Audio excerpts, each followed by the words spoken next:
আসসালামু আলাইকুম। স্বাগতম healthy life with doctor Afnan চ্যানেলে। এই গরমে কি আপনাদেরও খাবারের অরুচি হচ্ছে? অনেকেই আমার কাছে আসলে অভিযোগ করেন, ডাক্তার ভাত খেতে ইচ্ছে করে না, একটু খেলেই গ্যাস হয়, শরীরও কেমন দুর্বল লাগে। কিন্তু জানেন কি, এই সময় ভারী ও অতিরিক্ত তেলযুক্ত খাবারের পরিবর্তে হালকা পুষ্টিকর ও সহজপাচ্য খাবার শরীরের জন্য অনেক বেশি উপকারী। হ্যাঁ, তেমনই একটি হালকা এবং উপকারী পুষ্টিকর খাবার নিয়ে আজ আপনাদের সাথে আমি এই ভিডিওতে শেয়ার করব। আমরা অনেকেই কমন তরকারি যেমন পটল এবং কমন কিছু মাছের ভিতর আছে পাবদা মাছ, যা অনেকেই এড়িয়ে চলি। কিন্তু না বন্ধু, পাবদা মাছে রয়েছে উচ্চমানের প্রোটিন যা শরীরের পেশি ও কোষ গঠনে সাহায্য করে। অন্যদিকে পটলে রয়েছে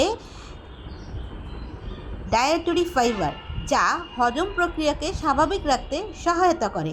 বিশেষ করে গরমে যখন অনেকেরই গ্যাস, অম্বল বা হজমের সমস্যা দেখা দেয়, তখন এমন খাবার শরীরের জন্য স্বস্তিদায়ক হতে পারে। বন্ধুরা, সুস্থ থাকতে শুধু ওষুধ নয়, সঠিক খাবারও খুবই গুরুত্বপূর্ণ। তাই চেষ্টা করুন পরিবারের খাবারের তালিকা সপ্তাহে অন্তত 1-2 দিন পুষ্টিকর মাছ রাখার এবং সবজি রাখার। তো বন্ধুরা, আপনারা পাবদা মাছ কোনভাবে খেতে পছন্দ করেন বেশি? কমেন্টে জানিয়ে যেতে কিন্তু ভুল করবেন না। আর ভিডিওটি ভালো লাগলে অবশ্যই লাইক, শেয়ার এবং সাবস্ক্রাইব করতে ভুলবেন না। হেলদি লাইফ উইথ ডক্টর আফনানের সাথে থাকুন, সুস্থ থাকুন। ধন্যবাদ।